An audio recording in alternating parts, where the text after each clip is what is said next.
Twitter की दुनिया already बड़ी छोटी है और अगर उस छोटी दुनिया के अंदर उन लिमिटेड फॉलोअर्स तक आपका पैगाम सही तरीके तक नहीं पहुंच रहा या आपके पैगाम का कोई असर नहीं तो कोई फ़ायदा नहीं ट्विटर को यूज़ करने का। अब जो क्लाइंट आपको फ्रीलांसिंग दुनिया के अंदर प्रोजेक्ट देगा उसके अंदर चाहेगा ये कि जो भी आप ट्वीट कर रहे हैं वो उसके फॉलोअर्स तक बिल्कुल ठीक तरीके से पहुंचे और उसका असर हो। तो दोस्तों इस सेशन के अंदर मैं आपको बताऊंगा कि किस तरीके से ट्विटर के ऊपर आप टाइमली और इफेक्टिवली ट्वीट्स कर सकते हैं और उसके ऊपर रिस्पॉन्सेज बढ़ा सकते हैं। सबसे पहला पॉइंट और सबसे इंपॉर्टेंट पॉइंट है कि आपने ये सीखना है कि इन्फ्लुएंसर्स को कैसे मैनेज करना है। जैसा इंस्टाग्राम के अंदर मैंने आपको बताया था कि कुछ सेलिब्रिटीज़ हैं कि जो इंस्टाग्राम स्पेसिफिक या इंस्टाग्राम के सेलिब्रिटीज़ हैं। शहजादा अगर आपको याद हो जो इंस्टाग्राम सेलिब्रिटी था जिसके साथ उस खातून ने पिक्चर खिंचवाना तो पसंद नहीं की थी, लेकिन इंस्टाग्राम की दुनिया के अंदर वो एक बहुत बड़ा सेलिब्रिटी था। इसी तरीके से ट्विटर के ऊपर भी इन्फ्लुएंसर्स होते हैं या सेलिब्रिटीज़ होते हैं। आपने ये देखना है कि क्या आप उन इन्फ्लुएंसर्स को अच्छे तरीके से मैनेज कर रहे हैं। फॉर एग्जाम्पल आप एक बहुत बड़े सेलिब्रिटी को ट्वीट करते हैं और इन रिस्पॉन्स वो सेलिब्रिटी आपको रीट्वीट करता है। अब वो सेलिब्रिटी एक इन्फ्लुएंसर है क्योंकि उस सेलिब्रिटी के बहुत ज़्यादा फॉलोअर्स हैं। यानी कि जब आपने उसको कोई मैसेज किया और उसने आपको मैसेज बैक किया तो आपका जो मैसेज है वो हज़ारों लाखों फॉलोअर्स तक एक क्लिक के ऊपर पहुंच गया।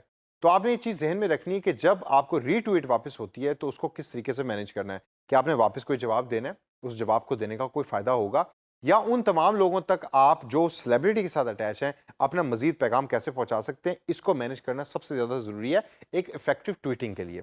इससे आगे चलें तो अगला पॉइंट है एनालाइज योर ट्वीट्स का। ये बहुत ज़्यादा ज़रूरी है। जैसा फेसबुक और इंस्टाग्राम में आप रेगुलरली देख रहे होते हैं कि कितने लाइक आए, कितनी पोस्ट आई, इस तरह ट्विटर के ऊपर भी देखिए कि क्या आपको ट्वीट्स रिसीव हो रही हैं, लोग आपको रिप्लाई कर रहे हैं या मेंशन कर रहे हैं। अगर वो नहीं कर रहे तो इसका मतलब है कि आपकी tweeting is not effective.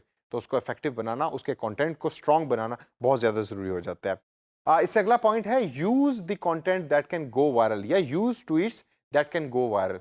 Viral का मतलब दोबारा मैं आपको एक्सप्लेन करूं, viral is just like a virus, it's an online virus.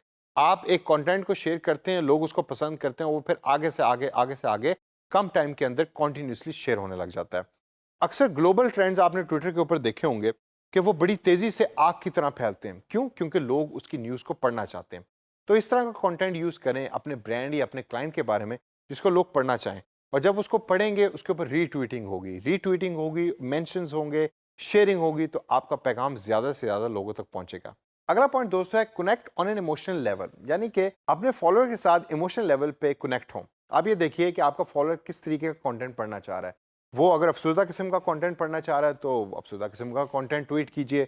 अगर वो ह्यूमर पढ़ना चाह रहा है तो ह्यूमर को ट्वीट कीजिए। इमोशंस डिफरेंट किस्म के होते हैं, उन इमोशंस को सीखिए और उसको अप्लाई कीजिए अपनी ट्वीटिंग के अंदर। इसे आगे चल के देखें तो ट्रेंडिंग टॉपिक का कॉन्सेप्ट बड़ा इंपॉर्टेंट है ट्विटर के अंदर। ट्रेंडिंग टॉपिक्स का इस्तेमाल ज़्यादा से ज़्यादा करें अपनी मार्केटिंग कैंपेन में या ट्वीटिंग कैंपेन के अंदर। आप देखिए कि कौन से टॉपिक ट्रेंड्स हो रहे हैं या उनकी ट्रेंडिंग क्या है। अगर कोई हॉट टॉपिक है और आपका ब्रांड उस टॉपिक के रिलेटेड है तो उसका फ़ायदा उठाइए और ज़्यादा से ज़्यादा लोगों तक हैशटैग उस ट्रेंड को यूज़ करके अपना पैगाम पहुंचाइए। इसके बाद अपने उन टाइम्स को देखिए जिसके ऊपर आप ट्वीट कर रहे हैं। अगर आप ऐसा टाइम यूज़ कर रहे हैं जिसके अंदर लोग अवेलेबल नहीं है, यानी कि ज़्यादातर रीट्वीटिंग नहीं हो रही, इसका मतलब ये है कि आप टाइम सही सेलेक्ट नहीं कर रहे। तो वो टाइम देखिए कि जिसके अंदर आपका फॉलोअर या यूज़र बैठा है, उस टाइम को यूज़ करके ट्वीट कीजिए। अगर आपने गलत टाइम इस्तेमाल किया जिसके अंदर ज़्यादा ट्वीट्स आपको वापस नहीं आए एनालिसिस के बाद, तो उसको रीट्वीट कीजिए ताकि वो ज़्यादा से ज़्यादा लोगों तक पहुंचे। दोस्तों इन तमाम सजेशंस को आपने अपने जहन में रखना है। एक अच्छा ट्विटर मार्केटिंग वाला बनने के लिए ये ज़रूरी है कि आप इन तमाम सजेशंस को यूज़ करें अपनी रोज़मर्रा मार्केटिंग कैंपेन्स के अंदर। जैसा मैंने पहले भी बताया कि ट्विटर की दुनिया ऑलरेडी बड़ी छोटी है और छोटी दुनिया को अट्रैक्ट करने के लिए आपका कंटेंट बड़ा इंटरेस्टिंग होना चाहिए और स्ट्रॉन्ग होना चाहिए। इन सजेशंस को यूज़ कीजिए और एक अच्छा फ्रीलांसर बनिए ट्विटर की दुनिया में।